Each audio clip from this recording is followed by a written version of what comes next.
জয় হিন্দ বন্ধু বান্ধৱীসকল, কি খবৰ? আপোনাক সকলো নিশ্চয় ভালে আছে। বহুদিন ধৰি মই আপোনালোকৰ মাজত একো ভিডিঅ' দিব পৰা নাই, যিহেতু মই বহুত অসুস্থ হৈ আছিলোঁ। গুৱাহাটী মেডিকেলত এডমিট হৈ আছিলোঁ আৰু বহুত বেয়াকৈ গা বেয়া হৈছিলে, আই চি ইউত থাকিব লগা অৱস্থা হৈছিলে। এতিয়া মই আহিলোঁ, কালি ঘৰত পালোঁ। এতিয়া মই ঘৰতে আছোঁ। আপোনালোকৰ মাজত মই সেইবাবে ভিডিঅ'সমূহ দিব পৰা নাই। আপোনালোকে চাগে বহুতে মনতে কুৱেশ্যন হৈ আছে, কিয় ভিডিঅ' দিয়া নাই, একো আপডেট পোৱা নাইকিয়া। মই আপোনালোকৰ মাজত এতিয়াৰ পৰা আকৌ আপডেটবোৰ দিবলৈ চেষ্টা কৰি যাম। আপোনালোকে মোক সঁহাৰি জনাই যাব।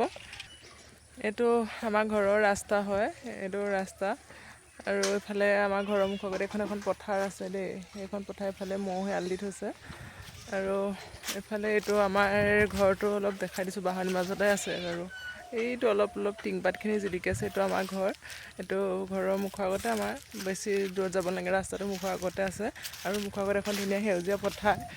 যেতিয়া ধানবোৰ ৰোৱা হয় আৰু ধানবোৰ পকাৰ সময় হয়, তেতিয়া বেছি ধুনীয়া লগা হয় দেখিবলৈ। এতিয়া একো নাই, যিহেতু খালী হৈ আছে পথাৰখন, গৰু ছাগলী চৰি আছে। এইটো আমাৰ ঘৰটো, এইফালে ঘৰৰ কাম চলি আছে আৰু এইফালে এইটো ৰাস্তাটো মুখৰ আগতে আছে, বেছি দূৰ নহয়, মুখৰ আগতে ৰাস্তা, মুখৰ আগতে ঘৰ। তাতে ঘৰৰ কাম বহুত বাকী আছে বাৰু, অলপ চলাইছোঁ আৰু এইফালে এখন পথাৰখন। পৰিৱেশটো বাৰু মোৰ ভালেই লাগে দেই, ইয়াৰ গাঁৱলীয়া পৰিৱেশবোৰ মোৰ এনেও ভাল লাগে আৰু আমাৰ পৰিৱেশটো বেছি ধুনীয়াই, পূৰা সেউজীয়া গছ গছনি আছে, পূৰা বতাহ আহি থাকে অলপ আৰু পথাৰখন বেছি ধুনীয়া কৰিছে, বিশেষকৈ পথাৰখনে আমাৰ দেখিবলৈ বেছি ধুনীয়া কৰি দিছে। আৰু মই তেনেকুৱা এতিয়া বিশেষ আপডেট নাই আপোনালোকৰ মাজত দিবৰ কাৰণে তেনেকুৱা। আৰু আপোনালোকৰ কি কুৱেশ্যন মোক কৰিব লগা আছে, যদি আপোনালোকে কুৱেশ্যন মোক কৰিব পাৰে, মই কমেণ্ট বক্সত মই ৰিপ্লাই কৰিবৰ কাৰণে চেষ্টা কৰিম। আৰু আপোনালোকে মোক আশীৰ্বাদ কৰিব, মই যাতে ভালদৰে সুস্থ হৈ উঠোঁ, আপোনালোকৰ মাজত পূৰ্ণ মই ভিডিঅ'সমূহ ভালদৰে দিব পাৰোঁ। এইফালে ঘৰৰ মুখৰ আগতে আমাৰ আছে এজোপা নাৰিকলৰ পুলি ৰুইছোঁ আৰু এজোপাৰ ওপৰত সেইজোপা বকুল গছ। ফুলা দিনত বহুত ধুনীয়া গোন্ধাই থাকে, এতিয়া যিহেতু নাই, এতিয়া নুফুলে, এতিয়া অলপ কলিটো ওলাইছে, এইবোৰ নতুন পাত সলাইছে, এতিয়া কুঁহি পাত মেলিছে। এইজোপা বকুলজোপা বেছি ধুনীয়া লগা হৈ আছে। এজোপা যেতিয়া ফুলে, ফুলা সময়ত বহুত ধুনীয়া গোন্ধাই থাকে, বহুত দূৰলৈকে গোন্ধটো যায়। এতিয়াতো ইমান এতিয়া নুফুলে, এতিয়া যিহেতু কুঁহি পাত ওলাইছে, নতুনকৈ ফুলিব আৰু পিছত। এইফালে ছাগলীবোৰ চৰি আছে পূৰা।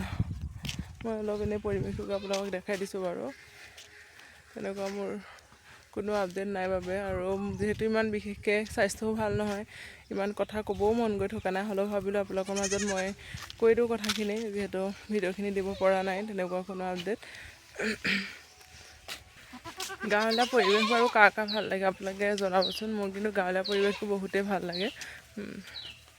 আৰু আমাৰ এইটো পৰিৱেশটো যিহেতু মানে নিজান পৰিৱেশটো, সেইকাৰণে বেছি গাড়ী মটৰ হুলস্থুল নহয় ইয়াতে, আৰু ধুনীয়া বেছি সেউজীয়া পৰিৱেশটো, মানে বিশেষকৈ বেছি সেউজীয়া হৈ থাকে, সেইকাৰণে বেছি ভাল লাগে। আৰু ৰাস্তাটো ভাল লাগে। আৰু ইয়াতে আমি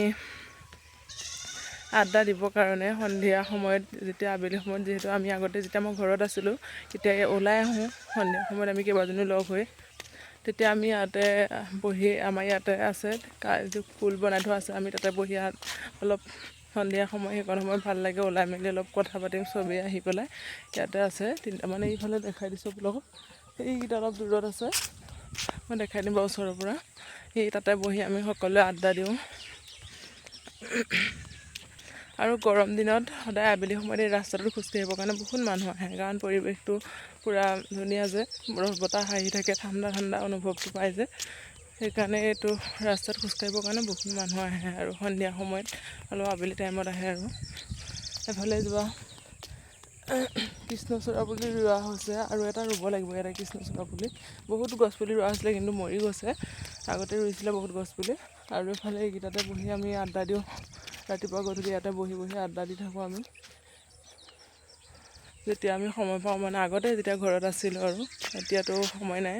আৰু মই পিছে এইটো ৰাস্তাতে প্ৰেক্টিছ কৰিছিলোঁ বিশেষকৈ দেই, মই প্ৰায় ৰাতিপুৱা আৰু ইভিনিং, মানে আপোনাৰ 6টা বজাৰ পিছত কৰিছিলোঁ ৰাতি, যিহেতু 6টা বজাৰ আগত মই ফিল্ডত প্ৰেক্টিছ কৰিছিলোঁ, আৰু 6টা বজাৰ পিছত যেতিয়া মানে 7টামান বজালৈকে এইটো ৰাস্তাতে মই প্ৰেক্টিছ কৰিছিলোঁ। এইটো লং ডিষ্টেঞ্চ আছে বহুত, মানে তেতিয়া লং ৰানিং কৰিছিলোঁ ইয়াতে। ফিল্ডততো মই 1600 মিটাৰ 3200 মিটাৰ এনেকৈ প্ৰেক্টিছ কৰিছিলোঁ, কিন্তু ইয়াতে মানে ৰাস্তাটো অলপ আমি জুখি লৈছিলোঁ, বহুত কেইবাজনো গোট খাই। তেতিয়া এইটো মানে আমি 5 কিলোমিটাৰ জুখি লৈছিলোঁ, 5 কিলোমিটাৰ আমি এইটো লং ৰানিং কৰিছিলোঁ, তেতিয়া ৰাতিপুৱা কৰিছিলোঁ।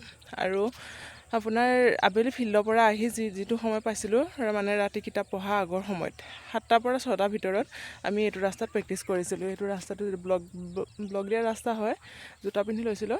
সেইটো ৰাস্তাত আমি প্ৰেক্টিছ কৰিছিলোঁ, লং ৰানিং কৰিছিলোঁ এইটো ৰাস্তাত।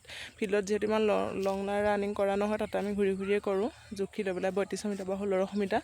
কিন্তু ইয়াতে লং ৰানিং কৰিছিলোঁ যেতিয়া আমাৰ স্পীডটো আহে, সেইকাৰণে আমি ইয়াতে প্ৰেক্টিছ কৰিছিলোঁ। ৰাস্তাটো মানে নতুনকৈ বনাইছিলে যে, সেইবাবে ইয়াতে প্ৰেক্টিছ কৰিবৰ কাৰণে ভালো হৈ আছিলে।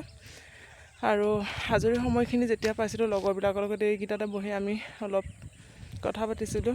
এতিয়া যিহেতু সকলো ব্যস্ত, এতিয়া কাৰো সময় নাই এইবোৰ, ময়ো নাথাকোঁ ঘৰত, কেতিয়াবা আহোঁ। আৰু লগবিলাকো নিজৰ নিজৰ কামত ব্যস্ত, লগ পোৱা নহয় তেনেকৈ। আজিকালি লগবোৰতো চব নিজৰ কামতে ব্যস্ত হৈ আছে। আজিকালি সেইবোৰ দিন প্ৰায় নোহোৱাই হৈ গৈছে, যিহেতু চব নিজৰ কামত ব্যস্ত হৈ নিজৰ নিজৰ জেগাত আছে। আৰু মই আজিলৈ আহিছোঁ। আপোনালোকৰ কিবা কুৱেশ্যন থাকিলে মোক কমেণ্ট কৰি জনাব। আৰু আমাৰ এই গাঁৱলীয়া পৰিৱেশটো আপোনালোকক কেনেকুৱা লাগিছে সেইটোও জনাবচোন। আজিলৈ মই আহিছোঁ, পুনৰ এটা নতুন ভিডিঅ'ৰ সৈতে আকৌ লগ পাম। আপোনালোকে আশীৰ্বাদ কৰিব যাতে মই ভালদৰে সুস্থ হৈ আপোনালোকৰ মাজত ভালদৰে ভিডিঅ' দিব পাৰোঁ। আজিলৈ আহিছোঁ, বাই বাই।